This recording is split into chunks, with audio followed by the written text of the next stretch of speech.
Hoje vamos ver que gripe não é a mesma coisa que um resfriado comum. Vamos saber por que devemos levar a gripe mais a sério. Como uma doença altamente contagiosa, ela debilita o organismo e abre caminho para diversas complicações. Por isso, é bom a gente conhecer melhor o universo da gripe e aprender como podemos nos prevenir. Qualquer um pode ser acometido por gripes e resfriados, homens e mulheres de todas as idades.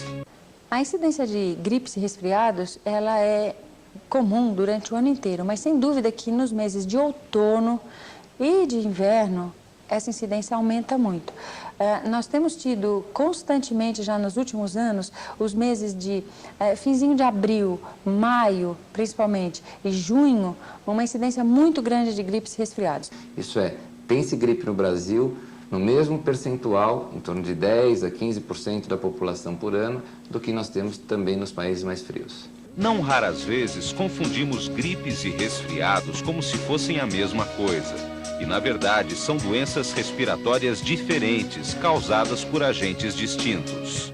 Bom, gripe é uma infecção causada por um vírus chamado influenza, que é o nome do vírus da gripe, e que determina sintomas e sinais de acometimento do trato respiratório, principalmente. O resfriado é outro vírus que causa o resfriado chamado resfriado comum, e o resfriado comum, ele difere da gripe porque a gripe acomete as vias aéreas inferiores, os pulmões principalmente, enquanto que o resfriado acomete as vias aéreas superiores, especialmente as narinas, garganta, principalmente. Especialmente na época de frio, quando temos a tendência de ficar mais em ambientes fechados, os vírus das gripes e resfriados encontram a temperatura ideal para se procriar e infectar as pessoas. Tanto a gripe quanto o resfriado são doenças contagiosas e esse contágio acaba se dando principalmente pelo que nós chamamos pelas vias aéreas, isso é, a secreção bucal ou mesmo pelo ato respiratório e principalmente pela proximidade das pessoas. Fato esse que faz como sendo um dos fatores que no período de inverno, onde esses aglomerados são maiores, nós possamos ter, além de outros fatores, esse ser importante para a transmissão de pessoa para pessoa. A transmissão dos vírus de gripes e resfriados também pode ocorrer pelo contato com objetos infectados. Um exemplo é o toque das próprias secreções que as pessoas que têm gripes e resfriados fazem. É muito comum que elas, enfim, limpem as secreções nasais e depois, sem lavar a mão, elas dão a mão a outras pessoas. Essas pessoas tocam as suas vias aéreas e acabam se infectando por esses vírus. A gripe merece maior atenção. Diferente de um resfriado comum, que é uma doença mais branda, a gripe pode ser um facilitador para diversos tipos de complicações. Isso pode ocorrer principalmente em determinados grupos de risco. Então, em algumas pessoas, é importante se prevenir a gripe. Então, por exemplo, nos idosos, nas pessoas que têm problemas respiratórios de base, nas pessoas que têm problemas cardíacos de base. É importante que essas pessoas não tenham gripe, porque essa gripe pode servir de porta de entrada para outras doenças mais graves, como, por exemplo, pneumonia. As crianças também são consideradas grupos de risco, especialmente os bebês, que ainda têm o mecanismo de defesa do organismo em desenvolvimento. Então, as crianças entram em contato com uma quantidade muito grande de vírus, de bactérias, pela primeira vez na sua vida, não têm ainda defesa contra esses vírus e contra essas bactérias, então elas acabam adquirindo uma quantidade de gripes, de resfriados e de infecções de vias aéreas muito maior do que os adultos que já têm as suas defesas mais estabelecidas. Vamos ver agora como se dá a manifestação da doença. Os sintomas da gripe costumam ser mais intensos e duram mais tempo que os sintomas do resfriado comum. Na gripe, os sintomas são mais pulmonares, então a tosse é uma manifestação frequente. Geralmente vem acompanhado de febre e dores pelo corpo, enquanto que o resfriado comum, né, a manifestação principal é a coriza, o nariz fica congesto, então, e a febre geralmente não ocorre como ocorre na gripe. Bom para reforçar. Anote aí os principais sintomas. Sintomas da gripe: febre, dor de cabeça, dores musculares, cansaço, mal-estar e prostração, tosse. Sintomas do resfriado comum: coriza, obstrução nasal, espirros, garganta irritada. Os sintomas que eu tinha eram os gerais da gripe, que tem mal-estar, dores no corpo, dores de cabeça, coriza, enfim, aquela indisposição geral. Não há regras que determinam o que é ou não normal em termos de frequência da gripe. Isso varia muito de pessoa para pessoa. No entanto, há alguns sinais que podem servir de alerta para se buscar atendimento médico. Vamos ver algumas orientações. A gripe é uma doença benigna, autolimitada, que dura no máximo 5, 6, 7 dias. Passando esse tempo, se os sintomas persistem, a pessoa deve procurar o médico, porque isto não é mais gripe. Isto provavelmente é alguma outra coisa que se assestou a partir do quadro inicial gripal, que serviu de porta de entrada para uma outra patologia. Portanto, não se esqueça, gripe não dura tanto tempo. Quem já não ouviu dizer, estou gripado há 3 meses? Ou uma mãe contar que o filho está com uma gripe que não passa? Agora, você já sabe, o melhor a fazer nesses casos é consultar um médico. Se a criança está com febre alta, meio caidinha, meio largada, mesmo que ela esteja com sinais de gripe, com o nariz escorrendo ou com tosse, mas com febre e largada, a mãe baixou a febre, ela continua largada, então essa mãe deve procurar um médico, porque essa criança precisa ser avaliada para ver se não tem um acometimento do ouvido, se não tem um acometimento da garganta, fazendo uma amidalite, ou até mesmo para ver se não tem nenhum sinal de meningite, que a gente sabe no nosso meio é uma doença que não pode ser descartada. Eu costumo procurar o médico quando tem febre, né? Uma febre que persiste mais de 2 dias, né? Outra situação que vale ir logo ao médico. A pessoa que tem um quadro gripal que sara, piora, melhora, volta com muita frequência, deve ser mais bem investigada. Isso pode ser, às vezes, por uma diminuição da resistência secundária a algumas doenças de base. Então, pacientes que têm quadros de diabetes, pacientes que têm quadros de uma deficiência de resistência, uma deficiência da sua imunidade, podem estar mais predispostos a adquirirem esses quadros e, óbvio, isso pode ser um sinal de alerta para que se procure um médico e possa se averiguar se existe alguma doença de base, uma doença por trás disso que possa estar fazendo com que esses indivíduos fiquem mais sensíveis. Aliás, no caso das pessoas idosas, vale um reforço. É importante redobrar a atenção. Eu diria que os idosos, de um modo geral, devem procurar orientação médica, tão logo a gripe tem um certo grau de persistência, né, e um acometimento das suas forças, quer dizer, o indivíduo se sentir muito fraco durante um tempo maior, o médico deve ser sempre procurado para diagnosticar as complicações resultantes da gripe.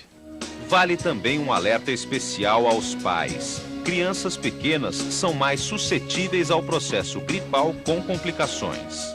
Então, é muito comum a criança começar com um quadro de gripe, um quadro de resfriado, e a partir desse quadro de gripe, ela então vai fazer ou uma infecção no ouvido, que é uma otite, ou vai fazer uma infecção na garganta, que é uma amidalite, ou uma sinusite, ou mesmo até uma pneumonia. Um dos maiores problemas, quando não cuidamos e nos prevenimos da gripe, é o risco de contrair uma das mais sérias complicações, a pneumonia. Ela pode ocorrer em crianças e adultos. Vamos ver alguns sinais de alerta. A pneumonia viral, pneumonia da gripe, né, ela às vezes tem uma característica de acometer mais do ponto de vista funcional, ou seja, o indivíduo pode ter mais cansaço, pode até ter falta de ar acometido pelo vírus da gripe, mas não tem dor torácica, não tem expectoração purulenta, que geralmente surge na pneumonia bacteriana, que e pode ser uma complicação da gripe.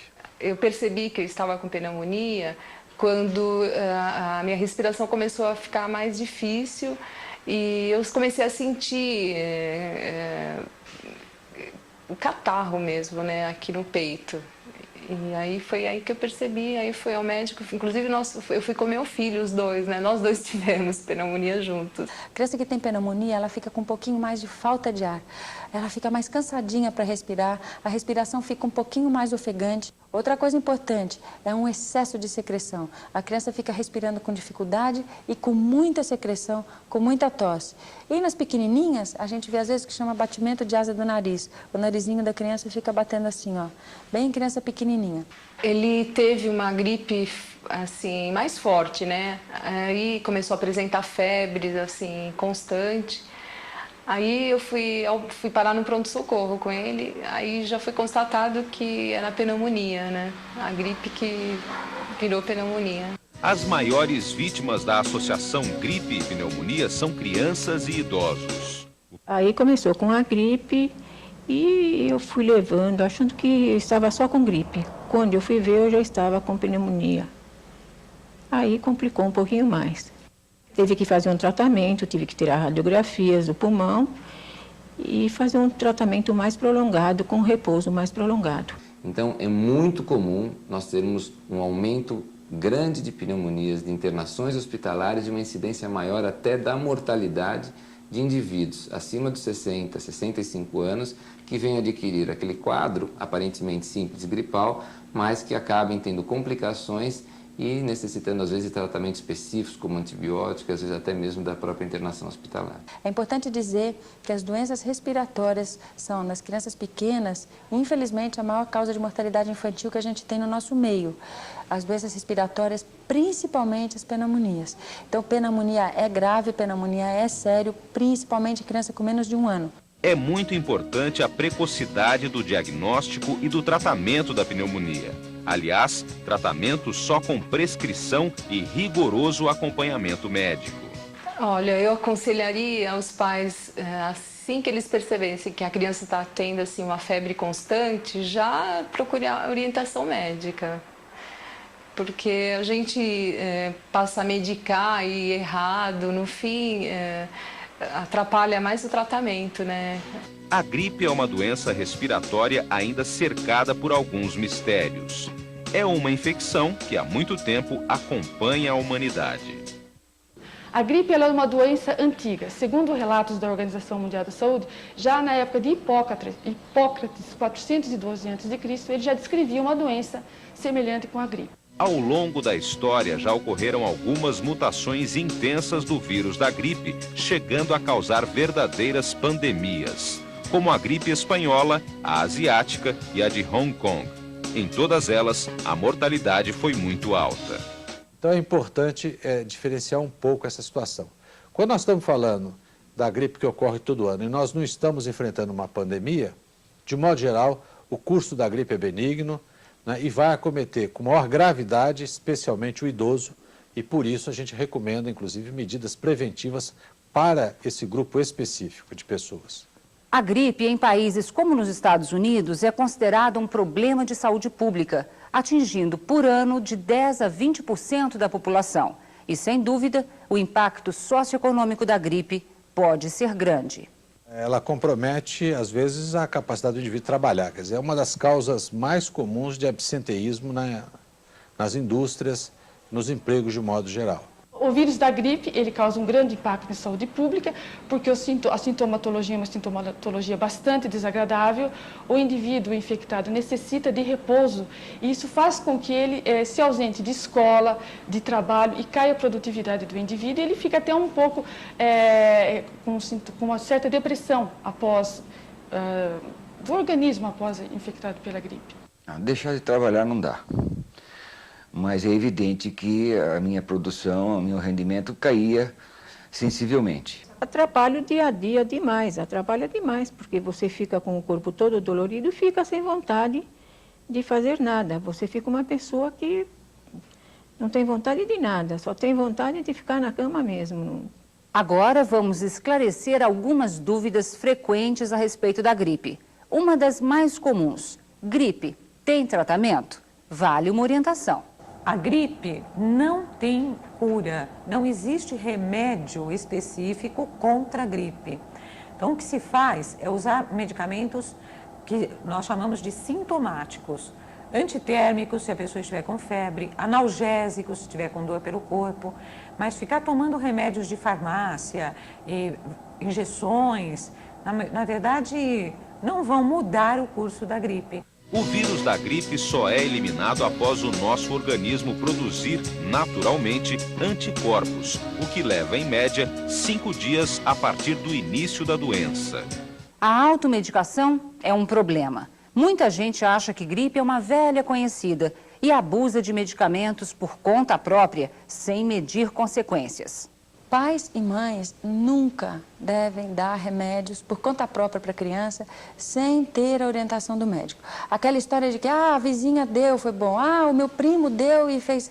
Não, cada criança é uma, cada organismo é um e pode reagir de maneira diferente. Vamos ver algumas orientações muito importantes, a começar pelo descongestionante, que pode pôr em risco a saúde.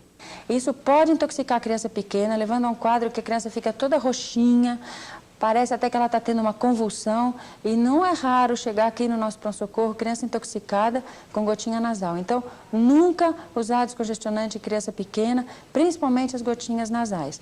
Uma outra coisa que se precisa tomar cuidado é com o uso muito frequente desses vasos constritores de utilização tópica.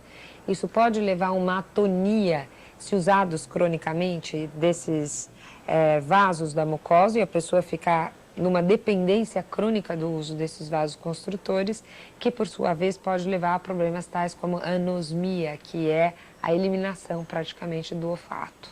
A tosse é outro sintoma da gripe que leva a grandes equívocos. Pouca gente sabe diferenciar os tipos de tosse e nem imagina que a tosse é um mecanismo de defesa do organismo.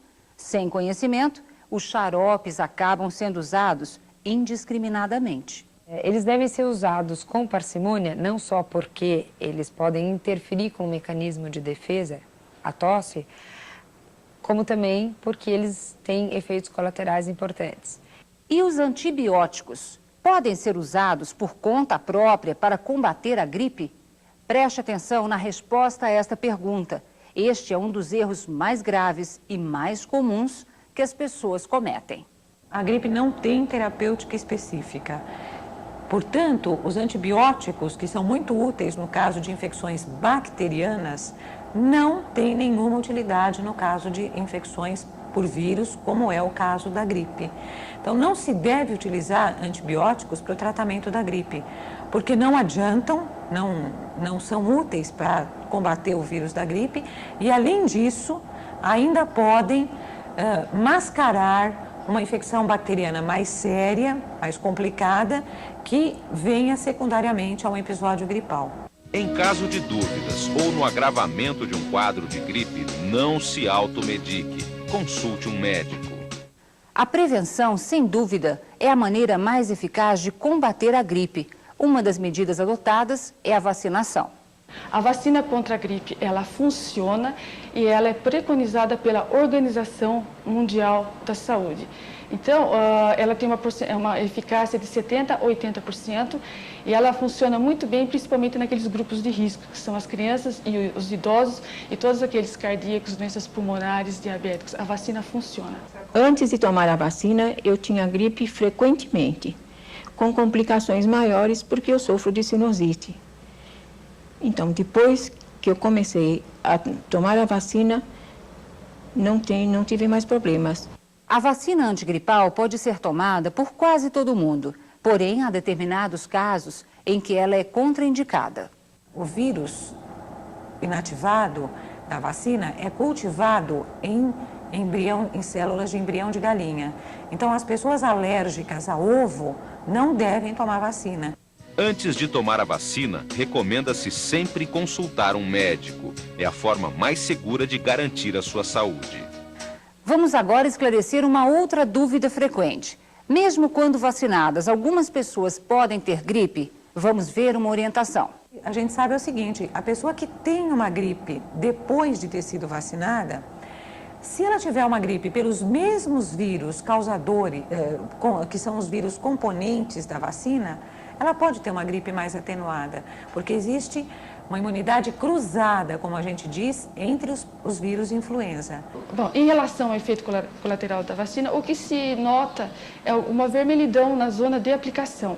Não existe algum outro risco que leve a complicações mais sérias em relação à vacina, porque os componentes que entram na composição da vacina, são particulados e eles são purificados. Para mim, a vacina não causou, nesses 2 anos que eu tomei, nunca me causou algum efeito colateral, nunca. Outra dúvida comum: qual a melhor época para tomar a vacina antigripal? Sempre no período pré-inverno. Isso é, durante o outono, nos meses de março, já abril, pode-se fazer a vacina porque existe um tempo entre a vacinação e o início da proteção, que é cerca de 2 semanas. E aí existe uma proteção maior nesse período de inverno, que é onde nós temos uma incidência maior. Agora vamos saber por que a vacina tem que ser aplicada todo ano. Por quê? Porque todo ano o vírus muda, né? E as autoridades geralmente promovem um trabalho de isolamento do vírus que está circulando na população, né? E aí se identifica o vírus mutante. Qualquer alteração que ocorra na partícula viral, automaticamente é alterada a composição da vacina. Então, se o indivíduo ele quer se proteger do vírus, ele tem que se vacinar anualmente. Porque se o vírus não mutasse, uma vacina produzida na década de 40 seria a solução para tudo. Tem uma série de cuidados que podemos aprender a tomar na nossa vida diária. Coisas aparentemente simples e que podem ajudar e muito a enfrentar melhor a gripe. Bom, os cuidados que o paciente deve ter no dia a dia com gripe é procurar tomar bastante líquido, procurar repousar bem, né, dormir bem, não precisa às vezes ficar o dia inteiro na cama, mas se ele sente-se disposto, ele vai trabalhar um pouco, mas de um modo geral ele deve dormir cedo, né, e procurar repousar para que o seu organismo mesmo combata adequadamente o vírus da gripe. Anote mais algumas dicas. Usar sempre lenço de papel. Lavar as mãos após assoar o nariz. Alimentar-se bem e beber muito líquido para hidratar o corpo.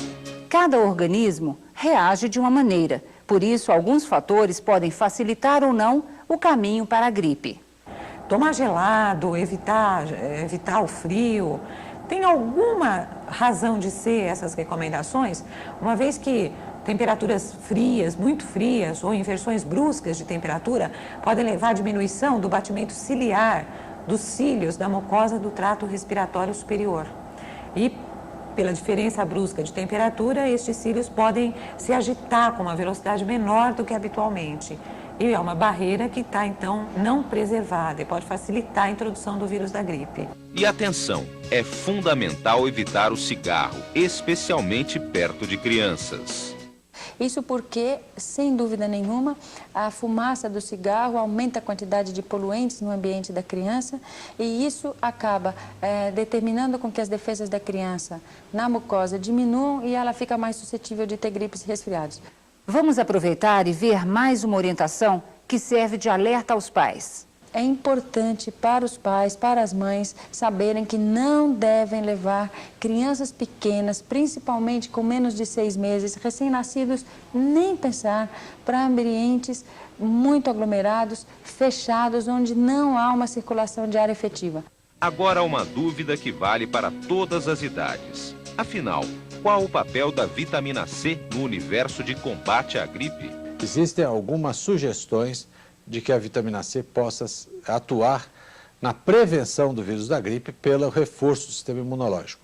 São estudos discutidos pela classe médica, aceitos por uns e não aceitos por outros, mas que ainda deixam em dúvida muito grande a sua capacidade de prevenção dos sintomas da gripe. De qualquer maneira, não há uma recomendação oficial de que o uso de vitamina C na gripe tenha alguma eficiência. Muitas receitas populares passam de geração em geração para combater a gripe. Alho, chás, mel, própolis. É importante saber que tudo isso pode ajudar a aliviar o mal-estar que a gripe traz, mas não cura. O que a gente deve fazer é manter o melhor possível o nosso organismo funcionando bem. Isso serve não só para os filhos, mas para os pais também. Para os pais, para as mães, para todo mundo. Serve para todo mundo. Nosso organismo tem que estar funcionando sempre muito bem. É bom adotarmos algumas medidas que possam ajudar a fortalecer a resistência do nosso organismo. Alguns exemplos. Alimentação saudável, sono adequado, atividade física regular. E para evitar a gripe devemos ainda evitar locais fechados, manter a casa arejada, não fumar e evitar o estresse. mas essas medidas, na verdade, elas acabam sendo complementares, elas ajudam, mas não vão evitar, porque realmente se o indivíduo não tiver com a proteção através da vacina ou até mesmo de alguns anticorpos que ele já os tenha, ele vai acabar tendo quadro gripal, que pode ser mais ameno se ele tiver uma condição física melhor.